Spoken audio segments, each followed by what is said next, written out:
I had a vision. I saw a dark and stormy ocean. In that ocean, I thought I saw multitudes of poor human beings plunging and floating and shouting and shrieking, cursing and struggling and drowning. And out of this dark, angry ocean, I saw a mighty rock that rose up with its summit towering high above the stormy seas. And all round the base of the rock, I saw a vast platform. And on this platform I saw with delight a number of the poor wretches continually climbing out of the angry ocean. And I saw that some of those who were already safe on the platform were fervently helping the poor creatures still in the angry waters to reach safety. But something puzzled me. Although they had all been rescued at one time or another from the ocean, nearly everyone seemed to have forgotten all about it. Anyway, the memory of its darkness and danger no longer troubled them. And what was equally strange and perplexing to me was that most of these people did not seem to have any care, that is, any agonizing care, about the poor perishing ones who were struggling and drowning right before their eyes.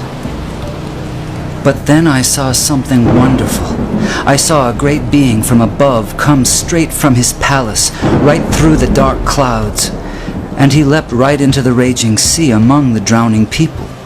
And there I saw him toiling to rescue them, until the sweat of his great anguish ran down in blood. And he was continually crying to those already rescued, to those whom he had helped with his own bleeding hands, to come and help him in the painful and laborious task of saving the lost.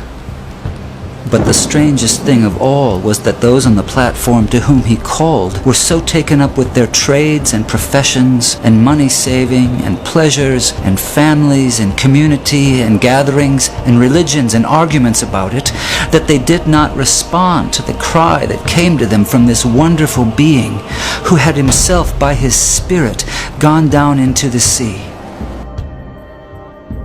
And so the multitude went on struggling and shrieking and drowning in the darkness.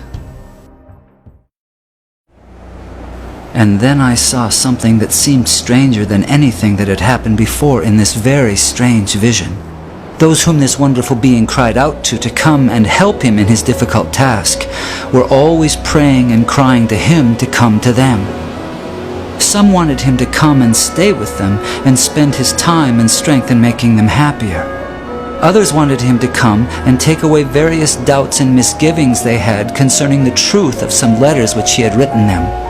Others wanted him to come and make them feel more secure on the rock, so secure that they would be totally sure they would never slip off again. They used to meet and get as close to the rock as they could, and looking towards the mainland where they thought the great being was, they would cry out, "Come to us, come and help us." But all this time, he was down among the poor drowning creatures, crying to them in a hoarse voice, "Come to me, come and help me." And then I understood it all. It was plain enough. That sea was the ocean of life, the sea of real, actual human existence. Those multitudes of people struggling in the stormy sea were the billions of sinners from every race, language, and nation. That great sheltering rock was Calvary, the place of the cross, and the people on it were those who had been rescued from sin and hell and who professed to be followers of Jesus Christ. That mighty being who called to them from the tempest was the Son of God, the same yesterday, today, and forever, who is still struggling to save the dying multitudes about us from this terrible doom of damnation, and whose voice can be heard above the music and machinery and noise of life, calling on the rescued to come and help him save the world. My friends in Christ, you are rescued from the waters. You are on the rock. Jesus is in the dark sea, calling on you to come and help him. Will you go?